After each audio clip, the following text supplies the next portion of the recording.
నేతాజీ అధ్యాయం 11 జపాన్ తప్పు మీద తప్పు. ఇండియాను కొల్లగొట్టాలన్న దురుద్దేశమే లేకపోతే జపాన్ మనకు మద్దతు ఎందుకు ఇస్తుంది? మనకు స్వాతంత్రం వస్తే దానికి ఏమిటి లాభం?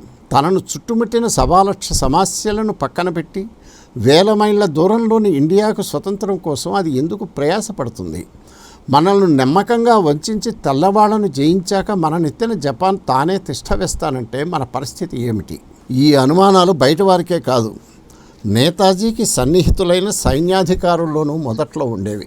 లోలోన మదన పడకుండా నేరుగా తమ ప్రియతమ నాయకుడినే ఓసారి అడిగేశారు. ఆ ముచ్చటను మేజర్ జనరల్ షా నవాజ్ ఖాన్ చెబుతాడు, వినండి. జపాన్తో మనకు సాపత్యం ఏమిటి? మనతో వారికి అవసరం ఏమిటి? మనకు సహాయం చేస్తే వారికి ఒరిగేదేమిటి? ఎంతవరకు వాళ్ళని నమ్మవచ్చు అని ఓ రోజు తీరుబడిగా కబుర్లాడుతున్న వేళ కొంతమంది ఆఫీసర్లు నేతాజీని అడిగారు. దానికి ఆయన ఇచ్చిన జవాబు ఇది: ఇండియా బ్రిటిష్ ఆధిపత్యంలో ఉన్నంతకాలము జపాన్ను అణిచేందుకు సేనలను, ఆయుధ సామాగ్రిని, సైనిక సరఫరాలను తరలించడానికి ఇండియాను అడ్డాగా బ్రిటన్ వాడుకుంటూనే ఉంటుంది. కాబట్టి ఇండియాలో బ్రిటిష్ పాలన ఉన్నంతకాలము జపాన్కు క్షేమం ఉండదు. కాబట్టి ఇండియా నుంచి బ్రిటిష్ వారిని గెంటేయటం జపాన్కే అవసరం. ఎందుకంటే వారిని వీరు గెంటివేయకపోతే వారే వీరిని తూర్పు ఆసియా నుంచి గెంటేస్తారు. మనకు సహాయం చేసి జపాన్ మనకేమీ ఉపకారం చేయటం లేదు. వారు మనకు సహాయం చేస్తున్నట్టే మన వల్ల వారు సహాయం పొందుతున్నారు. మనం మన స్వాతంత్రం కోసము, వారు తమ భద్రత కోసము తెల్లవారితో కలిసి పోరాడుతున్నాం. అంతేకాదు, నేను బ్రిటిష్ వాళ్ళను నమ్మనట్టే జపాన్ వాళ్ళను నమ్మను. అసలు దేశ స్వాతంత్రం విషయంలో ఎవరూ ఎవరిని నమ్మకూడదు. మనం బలహీనులమైనంత కాలము అందరూ మనల్ని వాడుకోవాలనే చూస్తారు. జపాన్ మనకు ద్రోహం చేయకుండా ఉండాలంటే మనం బలిష్టంగా ఉండటం ఒకటే ఉపాయం. నేను జపాన్ నుంచి హామీలు, రక్షణలు ఏమీ కోరను. మన బలమే మనకు రక్ష.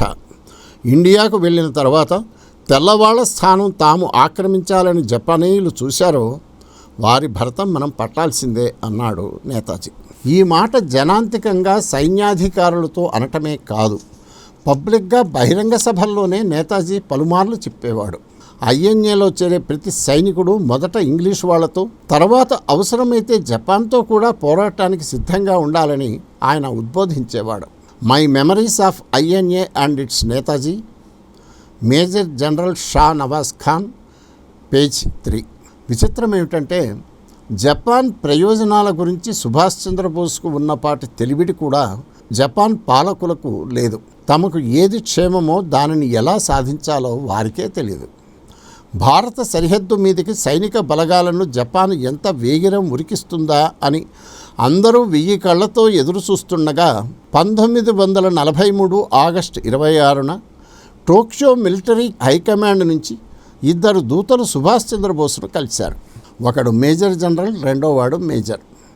భారత సరిహద్దు దగ్గర మణిపూర్లోని ఇంఫాల్ ప్రాంతంలో ఆజాద్ హింద్ ఫౌజ్ సహకారంతో మిలిటరీ ఆపరేషన్ మొదలుపెట్టాలని ఇంపీరియల్ జనరల్ హెడ్ క్వార్టర్స్లో జరిగిన ఉన్నత స్థాయి సమావేశంలో నిర్ణయమైందన్నది వారు తెచ్చిన శుభవార్త.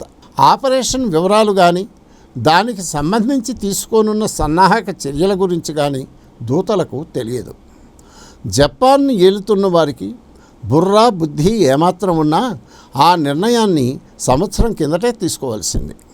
ఇండియాపైకి వారు దండెత్తేది సుభాష్ బోస్ కళ్ళనీళ్లు తుడవటానికి కాదు, భారత స్వాతంత్ర పోరాటానికి సాయపడాలన్న ఔదార్యంతోనూ కాదు. భారత్పై బ్రిటిష్ పెత్తనాన్ని అంతమొందించడం జపాన్కే అత్యవసరం. అంతర్జాతీయ రాజకీయాలలో పేరు ప్రతిష్ట గడించి ఆసియాలో బలిష్ట శక్తిగా ఎదగటానికి అదృష్ట దేవత జపాన్కు కావలసిన అన్ని అవకాశాలను ఇచ్చింది. దాని ఇరుగు పొరుగు దేశాలు చాలా వరకు పాశ్చాత్య రాజ్యాల ఆక్రమణలో ఉండేవి. వాటి అధికార కేంద్రాలు ఎక్కడో వేల మైళ్ళ దూరంలో ఉండేవి. ఆయా దేశాలతో జపాన్కు వర్ణ సాపత్యం ఉన్నందున దానిని పురస్కరించుకుని పొరుగు దేశాల నిస్సహాయ స్థితి పట్ల సానుభూతి, సంఘీభావం కనపరిచి వాటి సుహృద్భావం చూరగొని ఉంటే తూర్పు ఆసియాలో జపాన్ నాయకత్వాన్ని ఏ పాశ్చాత్య శక్తి సవాలు చేయగలిగేది కాదు. సైనిక శక్తిలో, పోరాట పటిమలో జపాన్కు ప్రపంచంలో పెద్ద పేరు.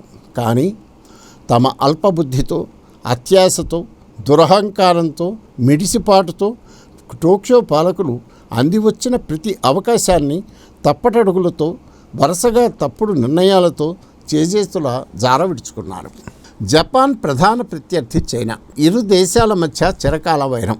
రెండో ప్రపంచ యుద్ధానికి చాలా ఏళ్ల కిందటే జపాన్ దుందుడుకుగా చైనా మీద పడి విశాల రాష్ట్రాలను, ఎన్నో రేవులను దౌర్జన్యంగా ఆక్రమించింది.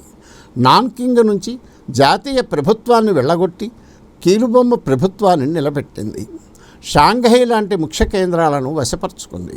జపాన్ ధాటికి నిలవలేక చుంగ్ కింగ్కి పలాయనమైన చాంగ్ షేక్ జాతీయవాదులు, కమ్యూనిస్టుల మద్దతుతో హోరాహోరీగా పోరాడుతున్నాడు. అతడి ప్రభుత్వానికి అంతర్జాతీయంగా బ్రిటన్, అమెరికాలు పెద్ద అండ. మిత్రరాజ్యాల నుంచి సైనిక బలగాలు, ఆయుధాలు, ఇతర సరఫరాలు ఇండియా నుంచి బర్మా మీదుగా చైనా చేరతాయి. చైనా మీద జపాన్ గెలవాలంటే ఆ సరఫరాలను అడ్డగించి తీరాలి. వాటిని అడ్డుకోవాలంటే బర్మా పూర్తిగా జపాన్ అధీనంలో ఉండాలి. దానికంటే ముఖ్యంగా ఇండియా మీద బ్రిటిష్ ఆధిపత్యం పోవాలి. అప్పుడు కానీ ఇండియా స్థావరంగా అమెరికన్, బ్రిటిష్ సైనిక బలగాల ఆయుధాల సమీకరణ బెడద జపాన్కు తొలగదు. 1937 నుంచి మొదలైన చైనా జపాన్ ద్వితీయ సంగ్రామంలో మొదట్లో ఎదురు లేకుండా సాగిన జపాన్ దూకుడుకు తీవ్ర ప్రతిఘటన మొదలైంది. జపాన్ వరుసగా పరాజయాల పాలవుతున్నది. ఈ స్థితిలో మిత్రరాజ్యాల నుంచి, ముఖ్యంగా బ్రిటిష్ ఇండియా నుంచి తనకు ముప్పు లేకుండా చూసుకోవటం జపాన్కు జీవన మరణ సమస్య. ఆ ముప్పును నిలవరించే తాహతు దానికి లేదు. భారత స్వాతంత్ర సాయుధ యుద్ధానికి సాయశక్తులా తోడ్పడి తద్వారా బ్రిటన్ పీడను విదిలించటం మినహా జపాన్కు సర్వనాశనం నుంచి తప్పించుకోవటానికి వేరే దారి లేదు. రెండో ప్రపంచ యుద్ధంలో పర్ల్ హార్బర్ విజయోత్సాహంలో జపాన్ మెరుపులా కదిలి ఇండో చైనా, మలయ, సింగపూర్, బర్మాలను వరుసగా వశపరుచుకుంది. జాతిపరమైన సాన్నిహిత్యాన్ని పురస్కరించుకుని ఆయా దేశాల ప్రజలతో సౌమ్యంగా, స్నేహంగా వ్యవహరించి ఉంటే పాశ్చాత్య సామ్రాజ్యపు పీడ నుంచి తమను విముక్తి చేసిన ఉపకారులన్న కృతజ్ఞతకు జపాన్ పాలకులు పాత్రులయ్యేవారు. కానీ బ్రిటిష్ వారి కంటే క్రూరంగా వారు మలయ, సింగపూర్, బర్మాలను పరిపాలించారు. బర్మీయులను శత విధాల సతాయించి, పీడించి వారిని శాశ్వతంగా దూరం చేసుకున్న మీదట తమ స్వార్థం కోసం బర్మా స్వాతంత్ర్య సేనకు సైనిక శిక్షణ ఇచ్చి ఆధునిక ఆయుధాలను అందించారు. సమయం వచ్చినప్పుడు వాటిని జపాన్ మీదే ఎక్కుపెట్టడానికి బర్మీయులు కాచుకొని కూర్చున్నారు. బ్రిటిష్ సేనలు ఆదమర్చి ఉన్నప్పుడు బ్రిటిష్ కాలనీలను జపాన్ ఆక్రమించడంతో కథ అయిపోదు. శక్తులు కూడదీసుకొని శత్రువు విరుచుకుపడి ఆ కాలనీలను మళ్ళీ స్వాధీనపరచుకోక మానడు. శత్రువు శక్తి కేంద్రాన్ని నిర్వీర్యం చేయనంత వరకు శత్రువు బెడద తొలగదు. ఆసియాలో బ్రిటిష్ సామ్రాజ్యానికి శక్తి కేంద్రం ఇండియా. ఇండియా నుంచి బ్రిటిష్ వారిని వెళ్ళగొట్టే వరకు ఎత్తిన కత్తిని దించరాదన్న పూనిక లేకుండా, దానికి నిర్దిష్ట వ్యూహం లేకుండా మలయా, సింగపూర్ల మీదకి అసలు జపాన్ దండు వెళ్ళనే కూడదు. ఇండియాకు ముఖద్వారం వంటి బర్మాను వశపరుచుకున్నాక ఆలస్యం చేయకుండా ఇండియాపైకి దండయాత్ర చేసి ఉండవలసింది. మామూలుగా అయితే అది జపాన్ తరం కాదు. ఆ దుస్సాహసాన్ని భారతీయులు సహించరు. విదేశీ దాడిని ఎదుర్కోవటంలో బ్రిటిష్ ప్రభుత్వానికి బాసటగా నిలవక మానరు. కానీ అదే దాడి భారత స్వాతంత్రం కోసం జరిగితే పరిస్థితి వేరు. దైవికంగా జపాన్కు పరిస్థితులు కలిసి వచ్చాయి. 50,000 మంది భారతీయ సైనికులు యుద్ధ ఖైదీలుగా జపాన్కు పట్టుబడ్డారు. వారిలో చాలామంది ఇండియన్ నేషనల్ ఆర్మీ INAలో చేరి భారత స్వాతంత్రం కోసం జపాన్తో చేతులు కలిపారు. వారి కోరిక మీద ఆఘ మేఘాల మీద వచ్చి స్వాతంత్ర సంగ్రామాన్ని నడిపించడానికి బెర్లిన్లో సుభాష్ చంద్రబోస్ సిద్ధంగా ఉన్నాడు. ముందు అనుకున్న ప్రకారం బోసును హుటాహుటిని రప్పించి ఆయన నేతృత్వంలో INA సేనలు బ్రిటిష్ ఇండియా మీదికి దండెత్తడానికి జపాన్ సహకరించి ఉంటే దేశంలోని జాతీయ శక్తుల సుహృద్భావంతో 1942లో బహుశా సునాయాసంగా బ్రిటిష్ సర్కారు పీచమనచగలిగేది. ఆ సమయాన తన సైనిక బలగాలన్నీ చాలా వరకు విదేశాలలో మోహరింపబడి జర్మనీ, ఇటలీల ధాటికి దిమ్మతిరిగి ఇండియాలో బ్రిటిష్ దొరతనం అత్యంత బలహీన స్థితిలో ఉన్నది. జపాన్ దూకుడుకు కళ్ళు బయలు గమ్మిన అమెరికా అప్పట్లో బ్రిటన్ను ఆదుకునే ఆశ లేదు. అలాంటి అవకాశం మళ్ళీ రాదని సుభాష్ చంద్రబోస్ ఎన్ని విధాలు నచ్చజెప్పినా టోక్యో మూర్ఖాగ్రేసరుల తలకెక్కలేదు. చిట్టగాంగును పట్టుకుని అస్సాం, మణిపూర్లను ఆక్రమించడం ద్వారా ఇండియా మీద దాడికి ఆపరేషన్ 21 పేరుతో రహస్య తంత్రం రచించి కూడా జపాన్ ఏలికలు ఆఖరి నిమిషంలో విరమించుకున్నారు. యూరప్లో జర్మనీ చెలరేగి రష్యాను కబళించనున్నదని, దాంతో ఆసియాలో తమ రొట్టె విరిగి నేతిలో పడుతుందని మూర్ఖాగ్రేసరుడు రోజు ఆశ పెట్టుకున్నాడు. మహా దుర్బలంగా ఉన్న తరుణంలో బ్రిటిష్ సామ్రాజ్యం మీద వేటు వేయకుండా 2 ఏళ్ల విలువైన కాలం వృధా చేశాడు. సుభాష్ బోసును తూర్పుకు రప్పించాలని ఉన్నత స్థాయిలో నిర్ణయమై సంవత్సరం తిరిగాక కానీ టోజో మహానుభావుడు బోస్ మొగం చూడలేదు. ఆలోగా పుణ్యకాలం దాటిపోయింది. జపాన్కు చేటుకాలం దాపురించింది. బర్మా దాకా వెళ్ళి అర్ధాంతరంగా పోరాటం నిలిపివేయటంతో మిత్రరాజ్యాలు మెల్లిగా తెప్పరిల్లి కాలు చెయ్యి కూడదీసుకున్నాయి. బ్రిటన్కు దన్నుగా అమెరికా బలగాలు ఇండియాలో మకాం వేశాయి. బర్మాను తిరిగి స్వాధీనపరచుకోవటానికి చైనాకు సైనిక దళాలను, ఆయుధాలను దండిగా చేరవేసి జపాన్ తిక్క కుదర్చడానికి, మెరుపు వేగంతో జపాన్ గుంజుకున్న తమ వలస రాజ్యాలను మళ్లీ ఆక్రమించి జపాన్ను భస్మీపటలం చేయటానికి మిత్రరాజ్యాలు సర్వశక్తులు సమీకరించి శరవేగంతో దూసుకురానున్నాయి. చిన్ కొండలకు ఆవల బ్రిటిష్ వారు 6 డివిజన్లను మోహరించి బర్మాను తిరిగి కైవసం చేసుకోవటానికి సర్వసన్నద్ధం అవుతున్నారు. American general Joseph Stilwell 14 Chinese డివిజన్లకు తర్ఫీదు ఇచ్చి ఉత్తరం వైపు నుంచి బర్మా మీద పడి అటు నుంచి చుంకింగ్కు కదిలి జపాన్ దుంపదించడానికి సన్నాహాలు చేస్తున్నాడు. మిత్రరాజ్యాల ఉమ్మడి దాడి నుంచి బర్మాను కాపాడుకోవటానికే 10 డివిజన్ల సైన్యాన్ని జపాన్ సమీకరించుకోవలసి వచ్చింది. మెడ చుట్టూ ఉచ్చు బిగియనున్నదని గ్రహించాక ఆత్మరక్షణ కోసం ఎదురు దాడికి టోక్యో మిలిటరీ ఆయత్తమైంది. చిట్టగాంగ్ సెక్టార్లో కానీ ఈశాన్య భారతంలో కానీ సైనిక దాడి చేసి సరిహద్దుల్లో శత్రువు స్థావరాలను ధ్వంసం చేయాలని Japan imperial general head quarters నిర్ణయించింది. అదిగో ఆ రహస్య వర్తమానాన్నే 1943 ఆగస్టులో సుభాష్ చంద్రబోస్కు టోక్యో దూతలు చెవిన వేసింది. పుణ్యకాలమంతా వ్యర్థపరిచి తాత్సారం చేసి ఎట్టకేలకు భారత్పై దండెత్తడానికి ఆయత్తమైన తర్వాతైనా జపాన్ చురుకుగా కదిలిందా? లేదు. ఎన్ని రోజులు గడిచినా టోక్యో నుంచి మళ్ళీ చప్పుడు లేదు. రోజు రోజుకి యుద్ధ పరిస్థితి విషమించసాగింది. ఇటలీ చేతులెత్తేసి సరెండర్ అయింది. పసిఫిక్ మహాసముద్రంలోని సోలమన్ దీవుల్లో అమెరికా సేనల దూకుడుకు జపాన్ ఉక్కిరిబిక్కిరి అవుతున్నది. ఇరుక్కున్న చోటల్లా దెబ్బ మీద దెబ్బతో మాడు పగులుతుండటంతో కొత్తగా ఇంకో చోట యుద్ధానికి సిద్ధపడే ధైర్యం జపాన్కి క్రమేణా సన్నగిల్లుతున్నది. అది పూర్తిగా బేజారు అయితే ఇండియా ఆపరేషను అటకెక్కుతుంది. బోస్ జీవితాశయం భగ్నమవుతుంది. సాయుధ స్వాతంత్ర్య సంగ్రామం ఆగిపోతుంది. అది నేతాజీకి ఎంతమాత్రం ఇష్టం లేదు. తన పరువును పణం పెట్టైనా జపాన్ను రెక్కపుచ్చుకొని పోరాటంలోకి దింపదలిచాడు. అనుకున్నది సాధించటం కోసం తాను నవ్వుల పాలవటానికి కూడా సిద్ధపడ్డాడు. అది 1943 సెప్టెంబర్. నేతాజీ సింగపూర్లో అడుగుపెట్టి 3 నెలలే అయింది. ఐఎన్ఏ సిపాయిలు బర్మా రంగానికి అప్పుడప్పుడే కదులుతున్నారు.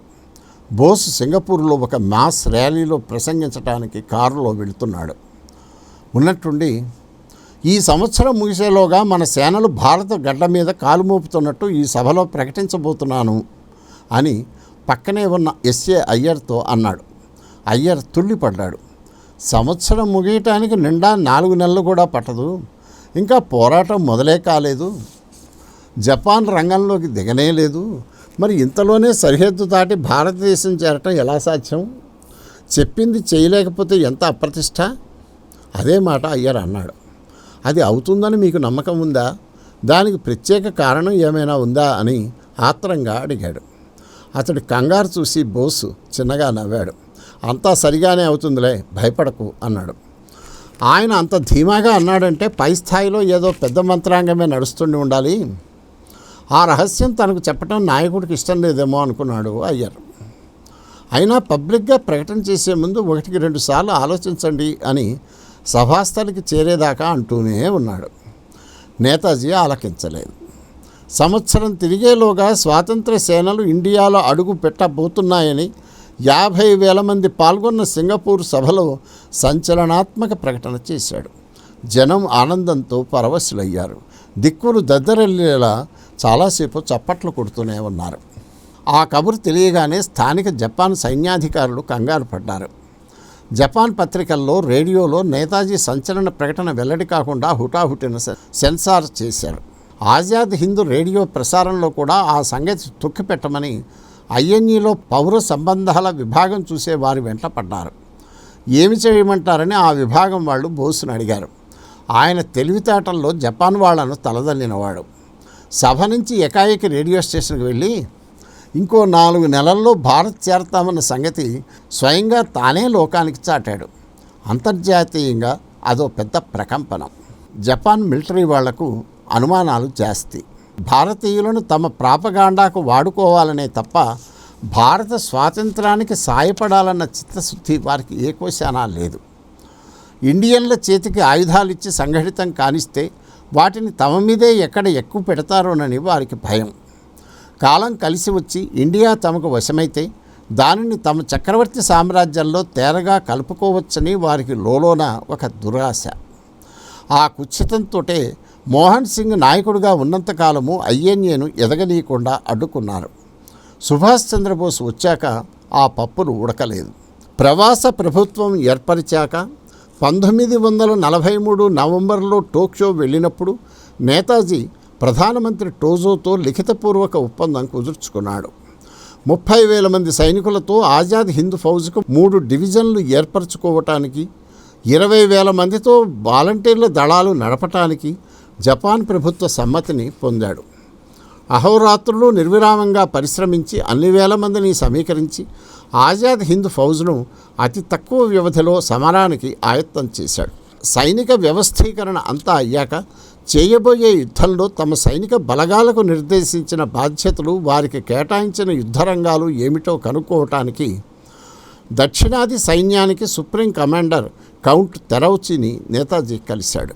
మూర్ఖుల మంద అయిన ఆ కాలపు జపాన్ మిలిటరీ కమాండ్లో ఒక పెద్ద మూర్ఖుడు ఈ తెరౌచి. అతగాడ ఏమన్నాడో తెలుసా? ఐఎన్ఏ నేరుగా యుద్ధరంగంలోకి వెళ్ళవలసిన అవసరం లేదట. జపాన్ సైనికులు వీరవిహారం చేసి యుద్ధం గెలిచాక విజయగర్వంతో ఇండియాలో ప్రవేశించే సమయానికి ఆ బలగాలు బుట్టబొమ్మల్లా ముందు నడిస్తే చాలట. అది విన్న బోస్కు మతిపోయింది. అదేమిటయా, ఎందుకలా? మా వాళ్ళు యుద్ధానికి ఎందుకు వద్దు అని అడిగాడు. దానికి అవతలవాడి జవాబు ఏమిటంటే, ఐఎన్ఏలో ఉన్నది బ్రిటిష్ కొలువు చేసిన కిరాయి సైనికులట. జపాన్ సైనికులకుండే దమ్ము దన్ను వారికి ఉండవట. ఏడాదికి పైగా చేతులు ముడుచుకొని సోమరిగా ఉండటంతో వారి పోరాట పటిమ కూడా తక్కువ రకమట. వాళ్ళు చవటలు కాబట్టే యుద్ధంలో ఓడి డీలా పడ్డారట. అందువల్ల వారిని యుద్ధానికి దూరంగా ఉంచి జపాన్ వీర సైనికుల చేత పోరాటం చేయిస్తారట. భారతీయుల నిమిత్తం బ్రిటిష్ వారిని జయించే కార్యము జపనీయులే సాధించి పెడతారట. ఇది తెరౌచి అనేవాడి సొంత పైత్యం కాదు. ఇంపీరియల్ జనరల్ హెడ్ క్వార్టర్స్ నుంచి వచ్చిన ఆదేశాలనే అతగాడు పలికాడు. విన్న నేతాజీకి ఒళ్ళు మండింది. తమ ప్రతాపంతో యుద్ధం గెలిచాక భారతీయులను వెంటబెట్టుకుని వెళ్ళి స్వాతంత్రం ఇప్పిస్తామని జపాన్ వాళ్ళు చెప్పటం మోసం. భారత సైనికుల శక్తిని చులకన చేయటం తెంపరితనం. సహించి ఊరుకోవటానికి బోస్ జపాన్ బొమ్మ కాదు. చూడు నాయనా, యుద్ధం జరగబోయేది మా దేశ స్వాతంత్రం కోసం. దానిలో మేమే ముందుండి పోరాడాలి. ప్రాథమిక బాధ్యత మేమే తీసుకోవాలి. మా రక్తమే చిందించాలి. మా వల్ల కానప్పుడు మీ సహాయం అడుగుతాం. పోరాట శక్తిలో మేము ఎవరికీ తీసిపోం. మా ప్రమేయం లేకుండా జపనీస్ సైనికులు మాకు సాధించి పెట్టే ఈ స్వాతంత్రం మా దృష్టిలో బానిసత్వం కంటే హీనం. మొట్టమొదట మేమే ఇండియాలో ప్రవేశించాలి. భారత గడ్డపై మొదటి రక్తపు బొట్టును భారతీయుడే చెందించాలి అని ఖరాఖండిగా చెప్పాడు. బోస్ ముందు తమ పన్నాగాలు పారవని తెరవుచికి అర్థమైంది. దెబ్బకు దారికి వచ్చాడు.